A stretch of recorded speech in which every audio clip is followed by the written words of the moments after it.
तो दर्शक बंधु बर्तमान सीएम किसान टंका मिल सारा पर एवं सरकार पठेबे पीएम किसान 20तम किस्तिर टंका। हाँ दर्शक बंधु जो मैंने सीएम किसान टंका पाई से भी आसब यही पीएम किसान योजनार टंका। तो दर्शक बंधु पीएम किसान 20तम किस्तिर टंका मिल क्यों तारीख में मिल क्यों क्यों मानक मिल आपको यही भिडियो जनईदेवी। एणुक भिडियो को आप शेष पर्यंत देखो। तो आप देखिपे 19 किस्ती जहाँकि 24 फेब्रुआरी मिलता एवं तो है मे मस फेब्रुआरी मार्च एप्रिल मे एवं तारीख हो आपन को बहुत जल्दी मिल पीएम किसान योजनार टंका जहाँकि 20तम किस्तिर टंका। तो केबे मिल कौन डिटेल्स मुझे आपको कहीदेवी ता पूर्व कहीदेवी चैनल को जब आप प्रथम थर पर आसते तेज आम चैनल सब्सक्राइब कर दिंतु पाखे बेल आइकन को ऑल कर दिंतु एवं यहपरी नुआ अपडेट पाइबापी। तो दर्शक बंधु आपड़ जो जब पीएम किसान योग्य हिताधिकारी ताहले आप पैसा पाइपर।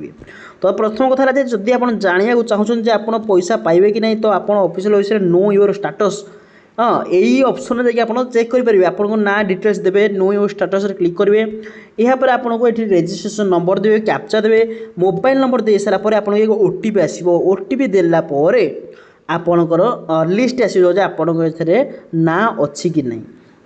तो दर्शक बंधु यापर आपड़ जब जानापी चाहूँगी आपणकर बेनिफिशियरी लिस्ट ना अच्छी कि नहीं तो सी बेनिफिशियरी लिस्ट गोटे ऑप्शन आसला हारी ए बेनिफिशियरी लिस्ट सिंपल आपको क्लिक करिया पड़ो। एठे आपण कौन करेंगे ना आपणकर डिटेल्स ये देवे स्टेट ना देवे डिस्ट्रिक्ट ना देवे सब डिस्ट्रिक्ट देवे ब्लॉक देवे विलेज देवे यही सब डिटेल्स देला गोटे क्लिक करदे गेट रिपोर्ट रे क्लिक कलापर कौन हम ना आपंकर एक पीडीएफ डाउनलोड गोटे पीडीएफ आप फोन डाउनलोड हो सेठारे आप गाँव में जो सब पाँच लिस्ट आपको पाइबे जदि आपन ना अच्छी से लिस्ट ताहले आप पाइबे जदि आपन ना से लिस्ट नाही ताहले आपन जो 2000 टंका मिलवा कथा से 2000 टंका मिल ना। तो दर्शक बंधु आ गोटे कथा है ये जो 20तम किस्तिर टंका आसूँ केवल योग्य हिताधिकारी मैंने हाँ जो मैंने केवल योग्य हिताधिकारी पीएम किसान योजनार से पैसा मिल जदि आप जन अयोग्य हिताधिकारी होते ताहले पैसा मिल ना। तो आमको निहाती भाव में गोटे कमेंट कर जनातु जे आपड़ यही पीएम किसान योजना जो पाइबा चाहते आप जन योग्य हिताधिकारी ना योग्य हिताधिकारी नुहति। ता सहित आम चैनल जब प्रथम थर पर आसते तेज आम चैनल सब्सक्राइब कर पाखे बेल आइकन को ऑल कर दिंतु एपरी लाटेस्ट न्यूज अपडेट सर्वप्रथमें पाइबा। धन्यवाद।